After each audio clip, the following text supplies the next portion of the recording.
Welcome to my YouTube channel. आज हम discuss करेंगे डेरिवेटिव सेगमेंट के फ्यूचर कॉन्ट्रैक्ट पार्ट के बारे में कि ये क्या होते हैं और कैसे काम करते हैं।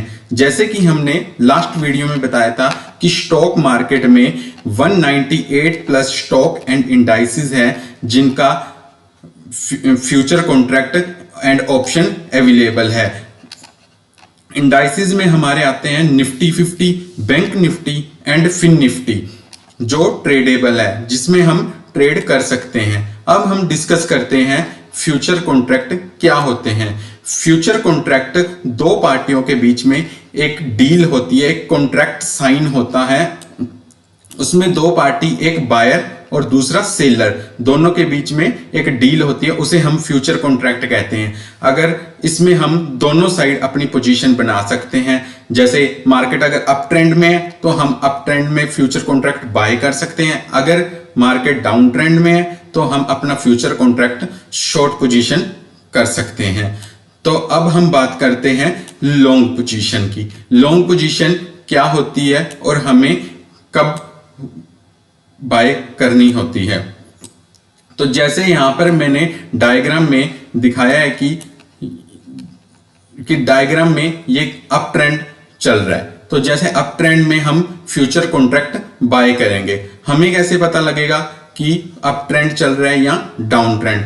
तो जैसे मैंने डायग्राम में बताया, देखो यहां पर ये लो है, ये एक लो लगा हुआ है। तो यहां से मार्केट एक इंपल्स लेती है और एक हायर हाई बनाती है। हायर हाई बनाने के बाद मार्केट में एक रिट्रेसमेंट आती है। रिट्रेसमेंट के बाद मार्केट एक अगेन इंपल्स लगाती है। तो ये देखो जहां पर जो लो है उससे अगला जो स्विंग बना है हायर हाई लो 1, वो उससे ऊपर बना है। तो एक अप ट्रेंड में मार्केट चल रही है। तो यहां पर देखो ये प्रीवियस हायर हाई को ये हायर हाई 1 क्रॉस कर रहा है। तो यहां पर हम क्या बना सकते हैं, एक अपनी पोजीशन हायर लो 2 पर हम अपनी एक बाय पोजीशन बना सकते हैं।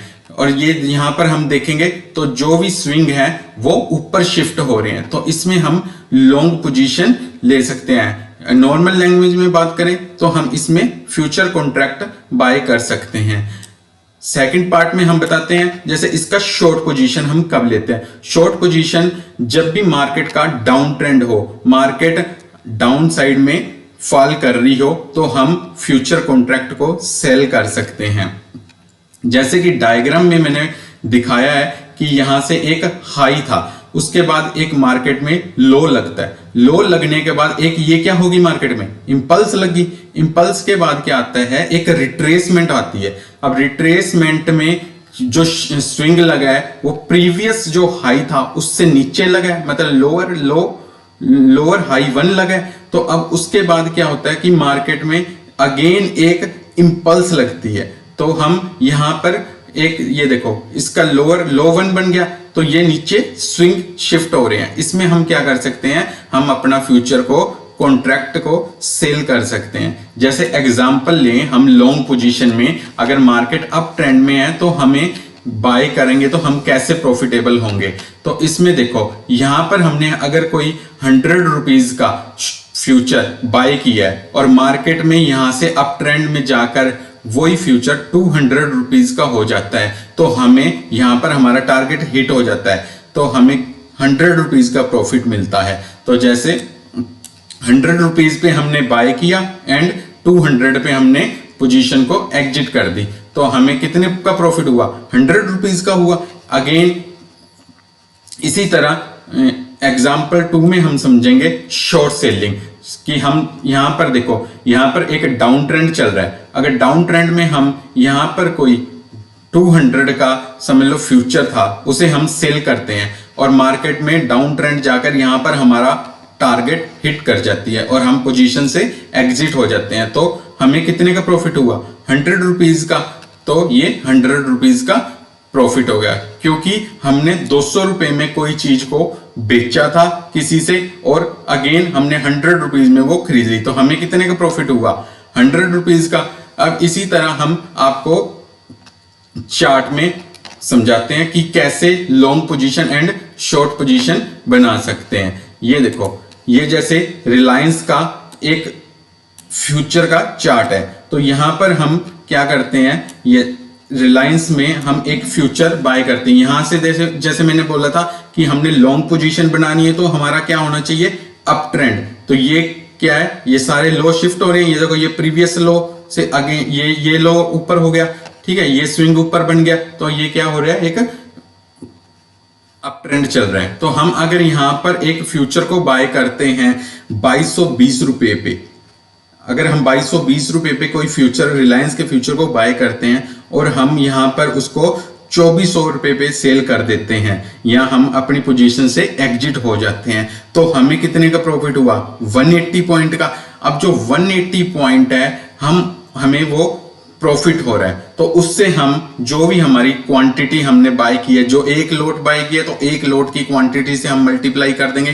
तो जैसे इसका एक लोट में रिलायंस का 250 क्वांटिटी मिलती है हमें, तो हम अगर 250 से मल्टीप्लाई करेंगे तो हमें 45,000 का प्रॉफिट हो जाता है। अगर इसी तरह अगर हम फ्यूचर सेल करते हैं, तो फ्यूचर को शॉर्ट पोजीशन बनाते हैं, तो फ्यूचर शॉर्ट पोजीशन हमेशा डाउन ट्रेंड में ये देखो, यहां से डाउन ट्रेंड चल रहा है मार्केट में। अगर यहां पर हम कहीं पर भी फ्यूचर की शॉर्ट पोजीशन बनाते, हमारे टेक्निकल एनालिसिस के थ्रू अगर कोई शॉर्ट पोजीशन लेते हैं, तो हमें यहां पर अगर हमारा फ्यूचर पहुंच जाता है, हमारा टारगेट हिट हो जाता है, तो जितने पॉइंट हमने कैप्चर किए उससे हम मल्टीप्लाई अपने क्वांटिटी, एक लॉट में जैसे 250 क्वांटिटी है, उसको मल्टीप्लाई कर देंगे, वो हमारा क्या होगा, प्रॉफिट होगा।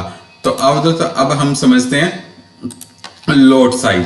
तो फ्यूचर कॉन्ट्रैक्ट में हमेशा फ्यूचर बाय करना हो चाहे फ्यूचर सेल करना हो, हमें हमेशा लॉट बाय करने पड़ते हैं, नॉट ए सिंगल क्वांटिटी हम बाय कर सकते हैं। इसमें हम जैसे इक्विटी में हम सिंगल क्वांटिटी बाय कर सकते हैं, जैसे एक बाय कर लो, दो बाय कर लो, 100,000 अपनी कैपिटल के अकॉर्डिंग हम कितनी भी क्वांटिटी बाय कर सकते हैं। लेकिन फ्यूचर कॉन्ट्रैक्ट में हमें लॉट बाय करना होता है, जैसे वो NSE BSE डिसाइड करती है कि उस लॉट में किसी स्टॉक का जो लॉट है उसमें कितनी क्वांटिटी वो रखनी है, ठीक है। जैसे अब यहाँ पर हम एक लॉट साइज में, जैसे एक लॉट है इनटू क्वांटिटी, कितनी क्वांटिटी है वो मल्टीप्लाई हो जाएगी, तो वो बन जाता है लॉट।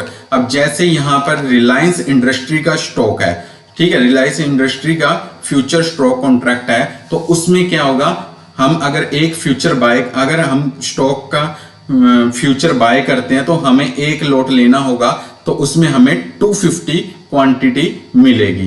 तो ऐसे ही जैसे HDFC में अगर हमने फ्यूचर कॉन्ट्रैक्ट बाय करना हो या सेल करना हो, तो उसके एक लॉट की 550 क्वांटिटी का एक लॉट है। अब बात करते हैं हम इनिशियल मार्जिन की। Initial margin for future contract. Initial margin क्या होता है, इनिशियल मार्जिन एक मार्जिन होता है जो हमें स्टार्टिंग में अपने ब्रोकर को पे करना होता है। तो फ्यूचर कॉन्ट्रैक्ट में both buyer and seller have to pay initial margin, चाहे वो बायर है चाहे वो सेलर है, दोनों को इनिशियल मार्जिन स्टार्टिंग में पे करना ही होता है अपने ब्रोकर को। तो अब हम समझते हैं फ्यूचर कॉन्ट्रैक्ट की एक्सपायरी क्या होती है। किसी भी फ्यूचर कॉन्ट्रैक्ट के जो एक्सपायरी होती है वो एवरी मंथ लास्ट थर्सडे को होती है। अब जैसे एग्जांपल के तौर पर अगर हम जनवरी का फ्यूचर बाय करते हैं, तो जनवरी के फ्यूचर की एक्सपायरी हमें जो जनवरी का लास्ट थर्सडे होगा मंथ का, वो हमारी जनवरी मंथ के फ्यूचर की एक्सपायरी होगी। तो ऐसे ही फरवरी का होगा, तो उसकी फरवरी के लास्ट मंथ का जो लास्ट थर्सडे होगा, वहां पर उसकी एक्सपायरी होगी।